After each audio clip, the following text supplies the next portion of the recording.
Hey guys, welcome back to the Thisissoul Skate Shop YouTube channel.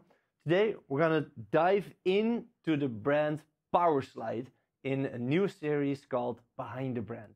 In this series we're gonna talk about the earliest history of the brand until the current status and how it evolved in each step together with the owner Matthias Knoll.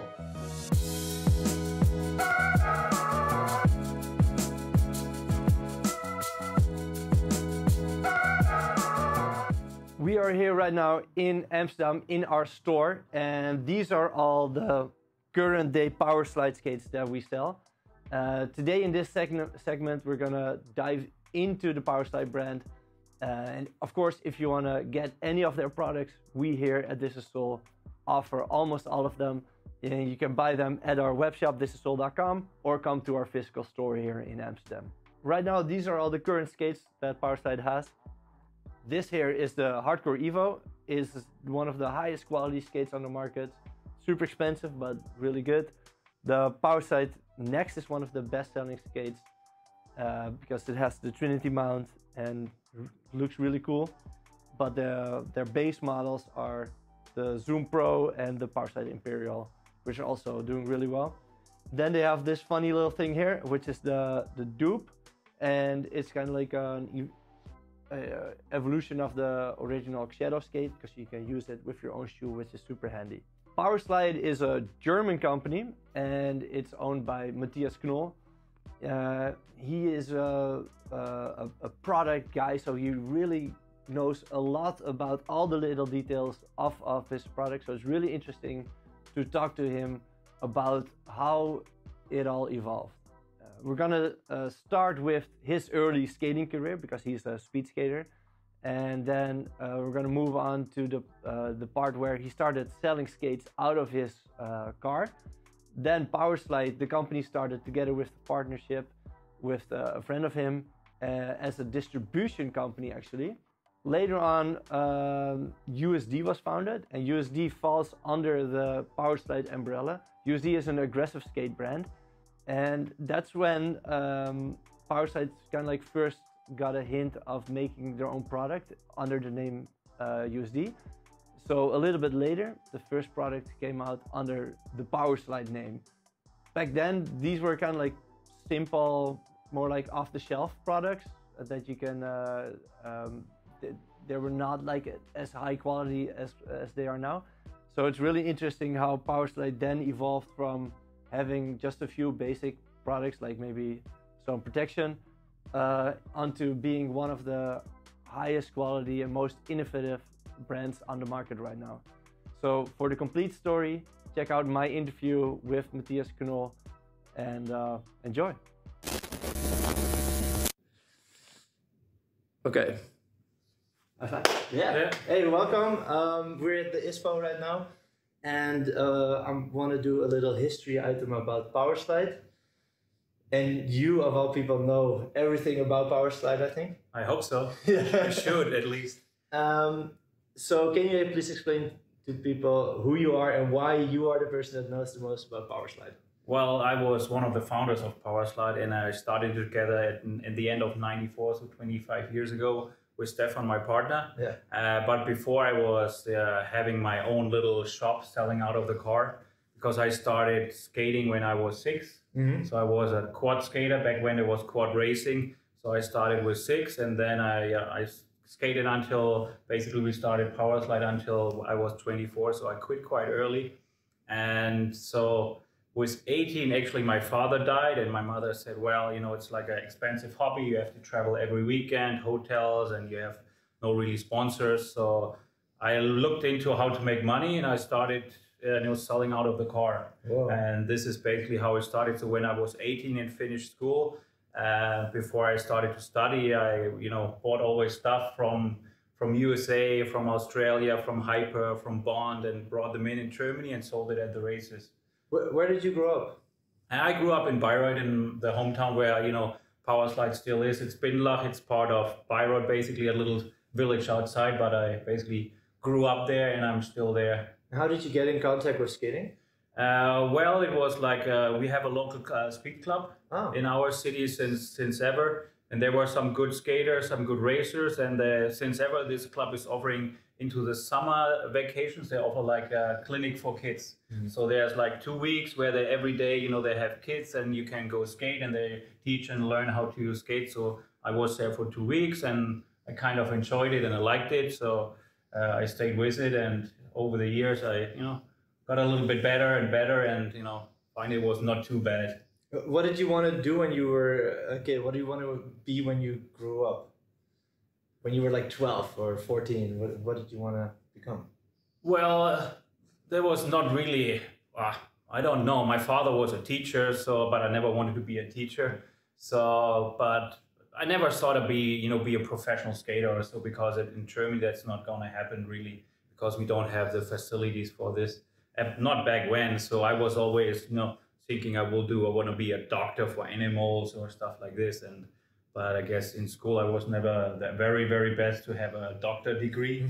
So I was too lazy. So, well, when it happened, it really happened that I thought, well, I know about skating and I know about skating products. So it was almost like the perfect fit for me to, you know, to get into business with skating. So you were kind of like forced to get into the skating business because you didn't have the money to sustain your skating lifestyle. Right. But how did that start? Because like, how did you first reach out to some of the brands, and what brand did you choose and what method? Because there was no internet back then. So how did you? No, it was everything per fax. Basically, emails was not existing, so I was writing faxes. But when I was a skater, I was not too bad. I was on a world level quite okay. I once had a world record. I was German champion. So at the end, I got sponsored a little bit from Hyper, from USA. So Tom Peterson was the owner back then. And so he was quite a, you know, supporter of me. So when I wanted to sell, I contacted him and said, hey, you know, I want to sell some of your stuff. He said, no problem. I have a distributor already in Germany, a big one, but I can support you with some speed stuff. And so he only sells speed stuff. And then he said, well, I have some other brands on the side, you know, which probably you can have, nobody has right now. So this is how I started a little bit with the distribution. So I started with hyper wheels and with quads actually. And normally it was like the whole Germany was on Italian wheels. So in 1 year I changed it like 100% to American wheels to hyper. So he was quite impressed. And so since that he was really supportive and, you know, helped me. And we are sponsored a hyper team in Germany and stuff like this. So it was quite fun. What year did you started selling? What year was that? It was when I got 18, which was 88. Summer of 88, I started to, you know, start selling. And you started selling to shops as well at a certain point? At a certain point, yeah, I started already selling to, you know, some of the shops who came up and, you know, looked for inline skate wheels and stuff like this. How long was that period that you sold yourself, that you had kind of like your own shop, but then in your car? That was until '94, basically. So it was 6 years. So it was quite some years I was selling out of the car. And whenever I was, you know, at European Championships, I packed the car full and, you know, sold in Spain or whatever I was driving. So it was really like a gypsy. But it was fun days. It was fun days. It was really good. And a lot of skaters who, you know, I was supporting a little bit, supported it too. So it was good. It was a nice business. Was a good old days, because you went to every event, every weekend, and I was, you know, the more I was driving around, the more money I would make. So it was always good. So every weekend I was on the road. That's awesome. That's so cool. And did you have like one car? Did you like upgrade your car to have a bigger car at the end? Or yeah, it was. You had a lot of stuff. Well, when my father died, it was like an old 5 BMW and a very ugly color, brown beige color. So, but then this was the first start. And it was already old. Then I bought like from the top something where I can put more stuff inside. And then I actually got a good deal from Volkswagen, because when you're good, you get an A grade, you know, for the support of the Sporthilfe in Germany. So you get cheaper deals like from Volkswagen. So I got a 40% deal on a Volkswagen van. So I got a Volkswagen van and some extra parts on it. So I then was quite good, and I could fill up quite well for all the events. So yeah, upgraded the cars over the time and got bigger and bigger and put more in and more in. That's great. Luckily, we had a big garage at home, so that's where I stocked everything. I can imagine that you had a lot of boxes already. Like how much stuff did you end up having at the end? And how did that grow? Like, you started with maybe like a couple of wheels? Well, yeah, I started a couple of wheels, started with some wheels. Actually, I started first with clothing with Arena, was like a local brand for, swimming clothing, but they all made like casual clothing. So I started selling those because I had a contact there, so we're buying it. Then I had wheels from Hyper. Then I bought a lot of Italian wheels too, from Universal, from Faster this time, Bellotti, which is now still existing. And so I had, skates from David Team. I had like friends skates from Yves de Bier for some inline wheels when it started, inline boots when it started. I had Roller House from Australia. I had Bond from Australia. So it was already quite a little collection I had, and getting some helmets from Italy too, from Limar and everything. So yeah, it was already something. Yeah, so you were already selling skates as well from your car? More or less. It was always parts. Yeah. So I had on this LC, I had from Holland, I had Mogema too, from Johan Benning back when he was doing it. So I had also like the frames. So I had all the parts, and then I put them together. I had actually Boen from Italy too, back when, for the quads and everything. So yeah, it was quite a lot of brands, and I was selling it. And I was lucky because at this time, the East part opened. So German East and West joined together. So the East actually club was quite a lot of skating there. They got money from the state to buy some new stuff. So I was there, so was buying from me. And then, luckily, some years later, all the people had to change to inline skates. And actually, I was the first guy in Germany to win a race on inline skates. So I thought maybe not bad for business when I win. Yeah. So, and then people said, maybe it's faster. So step by step, they all changed to inline skates. So again, everybody had to buy new stuff, which was not bad. So I was a little bit lucky when, So you are the reason that quad speed skating died? No, actually, I was still thinking that quad is still nice, but I was pushing inline a little bit more. To be honest, I enjoyed it more, but somehow the racing changed. I think the quad racing was a little bit more spectacular, because when you go into corners, you don't have so much grip, so you slide and drift and stuff like this. So this was quite cooler and different racing. I always hope they keep it like two ways, quad and inline together, as they do in skiing. They have like the traditional, they have the classic ski, and they have in Nordic, but they also have the skating ski. So, but now it's only inline. So yeah. So oh really? What the fuck? My question is like, did you need, when you started to do distribution to shops as well, you needed a lot more stock probably, and you needed a lot more investment. So is that true, or did you already have enough to start selling to shops? And did it like grow, or did you ever get like a financial incentive, or did it grow naturally? It did grow naturally. The first thing I got, I asked my mother for 5,000 Deutschmark. That's how I started, and I paid back half a year later. This was at the very beginning. You started with the car sales? Yes, with the car sales. Okay. So I got 5,000, and I had a little bit, some extras, 3,000, whatever. So about 8,000 where I started. So, and I tried to always, you try to buy it and turn it quickly. And then you invest a little bit more, you buy more stock, you sell more. So it was a natural growth basically. I had no banks, nothing. So it was all financially growing, natural, stable. And every weekend you come home and you count the money and say, oh yeah, it's good for McDonald's, or it's not good for McDonald's. So that was good. Yeah, it was cool times. But yeah, some shops already ordered. I remember when Grindhouse, actually, Torsten came, and he was with his family, because we were looking then I was already thinking about Powerslide, and he came and was sitting on my bed actually with his family, because I didn't have an office, and we were talking about business. So that's quite some funny stories. Little boys talking about business. Yeah, that's fun. That's nice. So in '94 you started selling to shops. End of '94, yeah, we started. So we starting to shops in beginning of '95. And that's when the Powerslide name arrived? Yeah, we did Powerslide but the Powerslide name was basically we selected as a distribution company.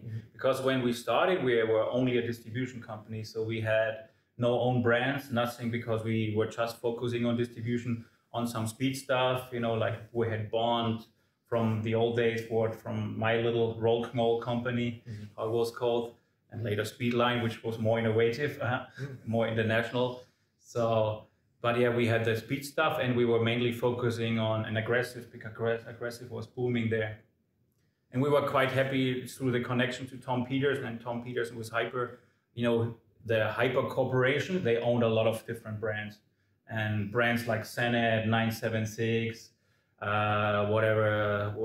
Pleasure Tools was one of them, Realm, aggressive wheels, and so they had a lot of, you know, aggressive stuff, and you know, we got quite some brands from them, which was cool. And so it was the aggressive boom, so it was quite nice. We got to know the people, Arlo and all the guys, and it was quite nice. So like 95, 96, we focused mainly on distribution, on all those brands. And there, I guess at the high time we had way over 50 brands, and we had another distribution company called Disroyal, which was like our daughter company, and there was we selling also like, we had like Pawn and Slam stuff, and we had Outskates from Toto Gully back when, and Medium was there, stuff like this. So yeah, a lot of the smaller, cooler brands, Hardcore from H.A. Jackson, and Fiction from Chris Garrett. So it was quite a lot of little cool brands. We had Scribe, Boneless, Pro Designed, or a lot, Smith Pads. So we did a lot, yeah. So, but then, yeah, the market went down in aggressive, and the other one, so 97, 98 was harder times, and a lot of those brands disappeared. So then it was time for us to get a little bit, so we decided, do we stop also, or, you know, get much, much smaller, or do we, you know, try to make our own stuff? At the time you started Powerslide, did then the cooperation with Stefan as your partner? Yeah. Did it then happen? When did he enter the scene?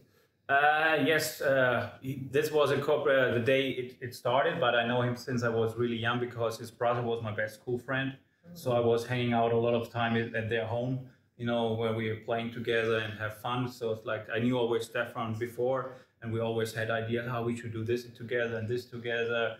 So, and I did know that he was not super happy in his job. He was a controller for computer semiconductors from Japan for a Japanese company, and I thought, oh well, you know, I'm okay with numbers, but I don't like it too much, so I'm more on the sales, marketing, product side. So it was a good match, so that's why we got together. Well, how did that? I mean, is he a skater? No, he skates. You know, he can skate a little bit, fitness, but not really skating. And so in '94, you just got together with him and started talking about making it bigger and doing like a distribution. Yeah. Can you tell me how did that conversation go, or like how did that evolve? Well, it was just like, you know, two friends sitting together and said, hey, you know, I'm here with my shop and it's doing well, and I think there's potential in the market and it's growing. I see inline could be a good booming market, and it could be interesting, and you know, I could need a partner to help out and, you know, help with some numbers and some stuff. And he goes, yeah, doesn't sound too bad. Give me some time. I quit my job and then I come over. So this is basically how it happened. You know, two young guys, when they sit there and think there was, oh, let's have a dream and, you know, make this dream happen. But then it actually was not so easy, because when we came out, we made a catalog, invested. We had a marketing agency making the catalog and everything. So we spent quite some money. So, and we sent out the catalog to all the shops and didn't hear anything back. So it was like, that's not perfect. So it took like until I think really end of April until it really caught on. And then it was like the time when, you know, the market was booming and there was no product on the market anymore. And so then shops called and basically said, how much you have? Okay, you have 200 sets of protective gear, ship me all. Okay. So it was really some days where we are just yesterday when we were walking in downtown there, one weekend we went to Karstadt here, and Stefan and I had each in the van 500 protective gear sets, and he sold it in one day, 1,000 sets of protective gear in one day. So when you talk now to people about inline skating, they cannot imagine how crazy it was back when. So it was really like gold digging. So whatever we had, we was selling, and we were bringing in stuff only by air and not by sea. So everything, whatever is ready, come in and we started the first year with 4 million Deutschmark, and in the second year in 96 we already had 20 million revenue in sales. So it's like pretty, but then you also do the mistakes and you don't look at the inventory, because everything comes in selling, what's not selling goes into the corner, and your inventory system is not so good. So that's where you make also the mistake and say, oh shit. And then we moved actually to a bigger place, and then you say, oh, what's here and what's there? Oh fuck, we forgot this. And so yeah, then.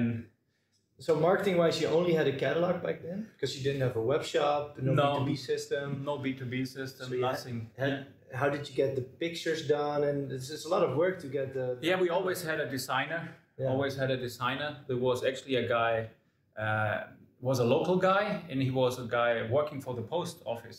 So he didn't have a degree in design at all. The funny thing is he was also like, he was blind for red and green. But the funny story is now he's the main designer of Adidas. He's a head designer of Adidas for all the soccers. So he designs the German national jerseys. He makes the shoes for Messi. He brings shoes to Messi. So now he's a head guy. So he had always a really good eye and was really talented. So, and now he's a head guy from Adidas. That's crazy. Yeah. So a blind designer. Almost, yeah. So we had some good stories at Powerslide. But if you don't have a digital camera, you need to make the pictures, and then you only see the result when you print it. And when you print it, then you have the pictures, but then you need to put it somehow. You need to like. Yes, it was put it all on the paper. Yeah. It's so much work. You send a fax every day, and it was thermal paper back when, no normal paper, and you were hoping to get an answer the next day maybe. So that was like 10 emails per day back and forth.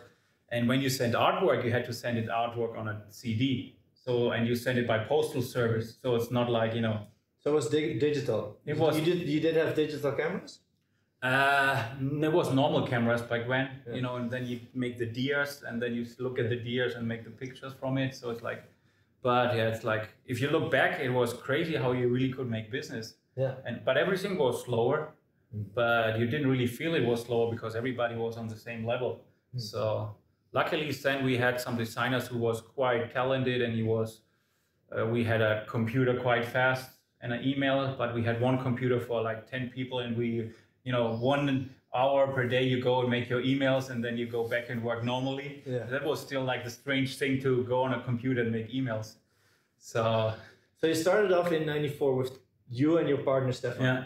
And then in 97 you had your first brand, USD. That was, so in that only distribution era, you grew from 2 people to? We were already like 25 or more. I think probably with Destroy, I think we were over 30 people. Wow. Yeah, over 30 people. And that was, when we had distributing Sanet 976, Sanet always wanted to do a skate. They made frames and they always wanted to do a skate. And we said, hey, we are good and aggressive, and we could sell an aggressive skate. And so, and they planned it, and they already, like Brooke Howard-Smith back when, he already ran some ads for, Empire skates, but even not ready. So, but they also wanted to do, but then the market went down, so they didn't get it approved and it didn't happen. So, but we were working for USD. Actually, our designers in the very beginning was Shane Coburn from Medium and Arlo from Sanet. And they both actually designed the USD stuff. So they had good connections, obviously.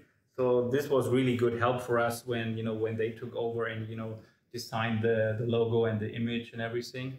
And so that's why also the team came out was not too bad, because, Champion was on Medium, good friend of Shane.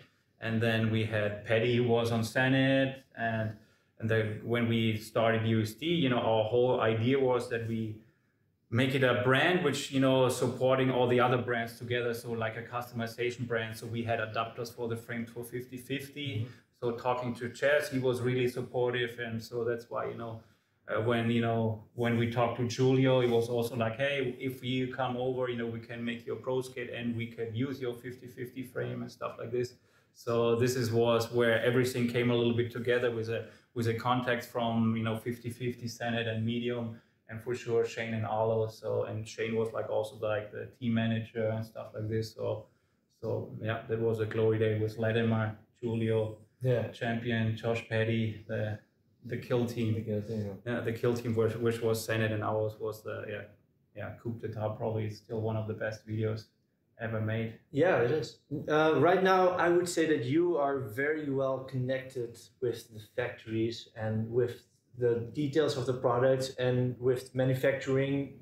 You know everything about it, and that started with USD. Yeah. Because before that, you had no like prior design experience, did you? And so how did you become a good designer? How did you get in contact with those factories? And how did you find that USD shell? Well, the first shell, the very first shell, the very first model was a demo class. Yeah, you're right. And the demo class was an open mold, more or less, which is still the Razor cult skate. Impala. And the Impala, was very, the Impala now. Yeah. That's true. So this is a shell we used first, but then we said, well, we want to go a step further and want to make our own stuff. And so we was together with a German company called CP California Products. Mm-hmm. And they said, hey, it's interesting. We don't do any aggressive skates, so maybe we can join with you and help you. We have a Chinese company, for production, everything. And there was a German skater, Manuel Weschenbach also. He had also some RMP crank plates back when a little, and he helped also with a throne design. And then, Arlo and Shane helped with the throne design. So this was a first experience. But yeah, we learned, the thrones were not bad skates, but sometimes the nuts fell apart and sometimes this. So we learned a little bit harder times, and so this was the first experience. And then we went into the Cyrus, which was at this time Arlo liked fatter shoes and the Reebok styles and stuff like this. So he was drawing something a little bit more bulky and fatter and more So we designed with a new company like the Cyrus skates. And this was not too bad until we learned 1 year the whole skates broke basically in in winter time. We had 1,000 pairs and I think 800 pairs broke. Whoa. And they shattered because we found out in the end they used too much recycled material for injection. So normally you can use like 5% recycled, but they used like much more recycled and it's not bonding so well together to the new one. So then, it resulted in some breakage, which was not planned, and Have you seen the new Roaches advertisement of their new skates? Yes. Regarding recycled material? Yeah. Because they say that it's like 97% recycled. Right now, for sure, it's 20 years after. Yeah. So it's something different, and it depends really. If you're using only recycled materials, it's bonding actually better together than if you bond it to really a lot of the new stuff. But sometimes when you recycle, using different kinds of plastic, so it's not always PU and always nylon. So you're mixing different different plastics, and they have a different melting point, and so they're also not sticking so well together. So I'm a little curious also how this works, especially for a frame, because on a frame is obviously a lot of impact. Yeah. So we see. So yeah, you're right. If it's really 97 or it's marketing or it's holding up. But for sure right now, we work also more in this direction. So you're saving in some plastic and stuff like this. So for sure it's a cool way to contribute. So that's when you started your first own brand, but then Powerslide became an actual skate brand too. In what year did you get the first products, and how did that evolve? I think we made our first products, I think it was Speed, and it was 2001 more or less. So we started with Powerslide Speed in 2001, and then almost every year we brought on a new segment, like free skating, kid skates, Nordic skates, well, hockey skates was quite later. Fitness skates, I think, was around 2006 or so. So we started like every year we tried to add one segment per segment, which was good in one way and bad in another way, because when we always added a segment, we wanted to be complete, let's say. So when we talk about speed skate, it's not like adding 2 pairs of complete speed skates, but we try to add the frame, the axles, the wheels, the accessories. Yeah. So you always had a huge collection, basically in every segment, trying to be the specialist in every segment.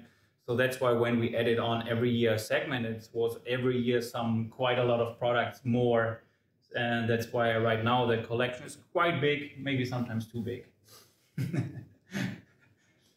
Yeah, you're right. Yeah. How did you do that with? Because you started with the Damocles, which is an open mold. Yeah. And but the USD was kind of like your proving ground, your learning school on how to do manufacturing, how to talk to the factories, and how to market your own brand as well. Did you start with the Powerslide brand? Did you also start with an open mold, or were you already like full-on designer? And did you like know, okay, we're gonna do this from the ground up? And well, we always had designers from the beginning, and then the more and more own product we did, the more and more designers we hired, and then we hired also some industrial designers, 3D designers, and then we had a learning curve, doing our designs for the last, which is the first part of the way you start a skate is the last, and this is basically how we started. So in speed skating is a little bit different, because when you do carbon fiber boots, it's like a different system, like injecting, but it's like wet layup and then vacuum forming. That's how we started, and so it's a little bit different process how you do injected plastic. But then with speed we quite fast did also some injected plastic boots, the R series, which was quite successful, and we worked with Luigino Verducci from Italy, who was also like a shoe designer and a shoe manufacturer. And luckily also we have a custom shoemaker like Sergio Mercago in Argentina. He does all our custom boots, and he does all the last basically design for us, and he's really a shoemaker, learned shoemaker. He was a speed skater, so he's helping us with all the little shoe designs and really shoemaking issues. From when to when is that guy doing your designs? Sergio is with us now since 13 years. Oh, cool. And before was Luigino with it. So that's why we always had one guy who was really, technical with the last and with the shoes. Oh, okay. So, and for some time, actually, we did some custom shoes and some carbon boots in our office. Oh. We also had a German shoemaker, but he left again to a different place. So that's why we stopped it, and then we made everything in Argentina with Sergio. And now you have a super big warehouse. It's about as big as the Hall A5 at the ISPO where we are now. Not really as big. It looks like it. Similar. Yeah. I want to always get it empty and have a skate park inside. Yeah. That's always a dream. That's always the dream. That would be so cool. Yeah. Why not? Yeah. Just have a little skate park. Just a small, maybe a half pipe, maybe something small. And I can imagine that you moved a couple of times from the period that you started USD from 97 to 2001, that you only had USD, and then did you move there, or did you move from? Well, we started in a building which we had one office in the third floor, and we had a tiny room like this. It was like 95 when we started. Yeah. So we had a warehouse which was not 100 square meters. Mm-hmm. So. And then, but there we could grow in this, and we got the cellar, which was like then 500 square meters, which was good. And then after 2 years there, actually we moved to a new company, but still in Bindlach, and new warehouse. And there we stayed until 5 years ago when we moved into the warehouse where we are right now. So from what year were you there? We were there from end of 94 to, I would say, mid of 97. Okay, from there, from mid of 97 to 2015, I would say we were there. And since that but it was all, the last one was just around the corner from where we are yet. Yeah. Now, not yet. Yeah. And do you have still some room to grow? Well, actually, the warehouse went a little bit smaller last year because we gave up some project. We had some licensed stuff with Disney, Star Wars and stuff like this, but it was a little bit too much handling, let's say. So we gave it up, and this was quite because it was more or less targeted, the cheaper chains and stuff like this. So it was mass market stuff. So it was not so much fun anyway. Yeah. So, but we were hoping when we starting, actually was not too bad, because it was the idea was to bring, you know, cooler and better products to the young kids so they enjoy skating and keep into the sport and not only buy the very, very cheap shit. So we always try to focus not on the very, very cheap stuff, but good stuff which is also price affordable. But in the end, it's like, yeah, it's too much hassle, and then, you know, all the legal stuff with the companies and all the reports and stuff like this. And in what year did you start with the license, and how did you get in contact with Disney? Did you call up Disney like, hey, I got a great idea? Or no, actually, it was like it was Hot Wheels at this time. Yeah. And there was one guy I know. He said, hey, Hot Wheels is looking for a guy, you know, doing the license. We said, nah, we're not interested. We're not interested. And then finally they got nobody. I guess nobody was really interested in doing it.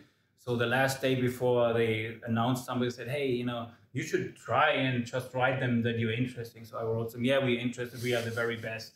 You know, you cannot go wrong with us. So said, okay, you have it. Really? But then they really invested a lot, actually, Hot Wheels at this time with us, and they built a huge booth for ISPO and invested a lot of money. And it was really good, and they helped us with sales, get a placement into some big chains. So it was quite cool. And from this, you know, a lot of the other brands saw it, and then, you know, it's like, you know, Hasbro came with Transformers to us, asking us, and Disney came and stuff like this. And with Disney, then you had like Star Wars, they bought Star Wars, and then you had with Disney buying Marvel, you had Marvel.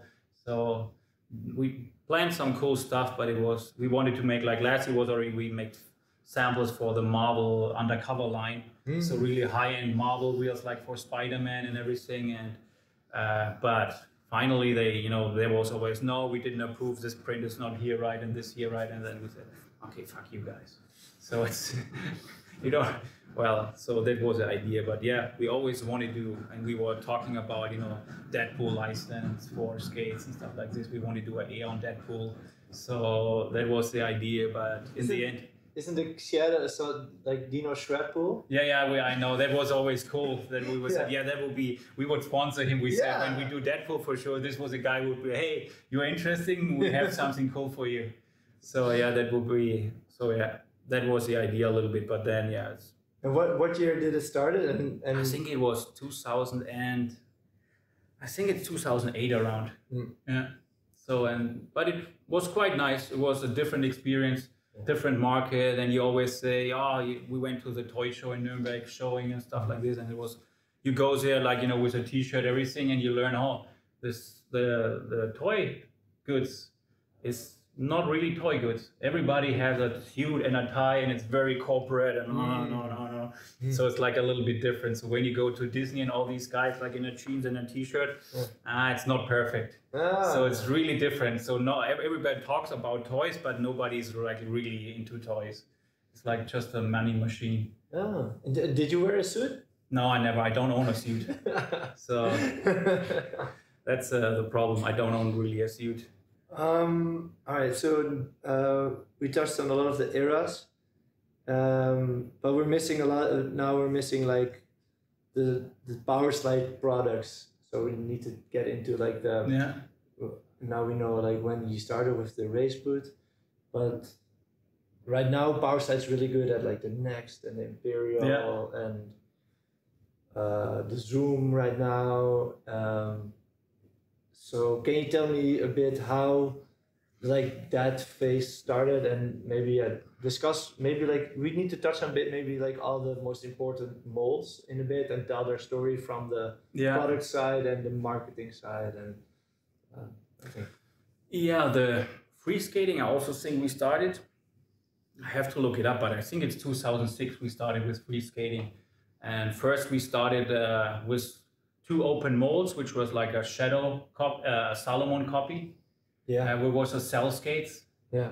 And then we made our own hard boot, the Cell 3 actually, for Powerslide. And it was also in the second year, we already had the hardcore 1100, which was the first carbon fiber boot for free skating, and which is a base for the hardcore Evo still. And, you know, was actually coming, it's a modified speed boot more or less, a higher cut. So this was when we did it. And then, you know, from there we, you know, step by step we got to a little bit always into the more core market. We had like skaters for free skating, but really it kind of emerged everything when, you know, when we got into the power blading age a little bit, and the powerhouse in Barcelona, where Richie and Dustin were, you know, together with Ollie in Barcelona, and was creating the powerhouse. And they, you know, the bigger wheels came with the 80s and stuff like this, and then the bigger wheels, the advanced, and the 80 millimeter wheels from Undercover then coming out, and we had the Kaiser Frames.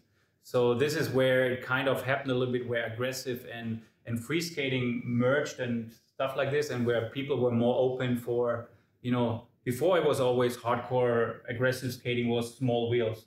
But then I think, especially these guys, Dustin and Richie, they did really cool stuff on it. So it opened a little bit everybody's eyes that it could be cool for commuting too, and for having fun just on wheels and a little bit faster. So, and this was kind when everything a little bit came together. So we went into the bigger wheels at the same time. You know, we had 2010, I guess, we had our first 3-wheel skate out with for fitness. And it had a longer aluminum frame, 3x110, and people also really liked, all the skaters who skated it really liked it. And we thought, how we do it with the 3 wheels, if people like it, but if we come out in fitness, nobody cares about it, because in fitness we are a too small brand, you know, compared to Rollerblade and K2. So we said, So we had said, let's go back and let's prove it in speed first, that it's better and faster. So we went back and made 125 wheels for speed skating. And this then we promoted, and it worked. We made new wheels with And in USA for Matter. And so then, you know, Bart crashed the record 100 in Berlin in 55 minutes something for the marathon. And then everybody goes, yeah, maybe it's faster. And then a lot of people tried 3 wheels and they quite liked it. And it's a different feeling, you know, how to maneuver and everything. So, and this was also when, you know, when we then came to the 3 wheels, and we had the Imperial with the 3 wheels, the Mega Cruiser, the yellow machine back when. So this was basically when we started in free skating with the big wheels, 125 and then 110. And so from this we started, and then we thought, okay, 125 millimeter wheels for sure, you get higher, you have more torque, you need so that's why we worked on the new mounting system on the Trinity, trying to make it, you know, more stable, more stiff, and better to control for the big wheels especially. But it worked also for the smaller wheels, so we can bring up 4x80 lower, because, you know, don't have the mounting in the way anymore, you know, right over the wheels, then we put it on the outside. So, and then we said, now, you know, this was about the next, we need a cool hard boot in Trinity. And this was basically when the next came. So it was like Kenneth was our designer in Barcelona. We have a few designers in Barcelona, Kenneth, Carly, and they were working for us, and Kenneth came up with the drawing, the hand drawing, and then our 3D designers did it in 3D, prototype printing, 3D printing, some testing, changing, and then, you know, making the molds. And then basically it came out and the people liked it. It was a different design. We didn't want a really free skating design with a lot of the hole patterns and a lot of things. So we wanted to make it between an aggressive boot and a free skate. So, which was kind of risky a little bit in the free skating scene, but with more and more aggressive skaters being open to the big wheels, people liked it and also liked the concept and the design. And so, it became quite popular. And it really helped out also, you know, the Trinity and the 3 wheels quite a little bit. And I think the 3 wheels and the Trinity is really what make Powerslide standing more out from the rest. And now actually we not only having 3 wheels, but we also have, you know, working on we have 4x80. Yes, you saw we having the 4x90 coming out and stuff like this. So we're not saying we're only doing 3 wheels. So it's like we try to offer every option. We have to grow the line of the frames, and it's always not so easy. Sometimes you have to make a mold, and so it always has a little bit cost. So as we are not the biggest in the world, we have to, you know, go step by step, and, you know, we have to be smart where we invest and where we invest, and then we try to do everything every year, something little new stuff. Yeah, exactly. You're not the biggest in the world, but who is the biggest in the world then? Where would you place Powerslide? It depends on the segment, I guess.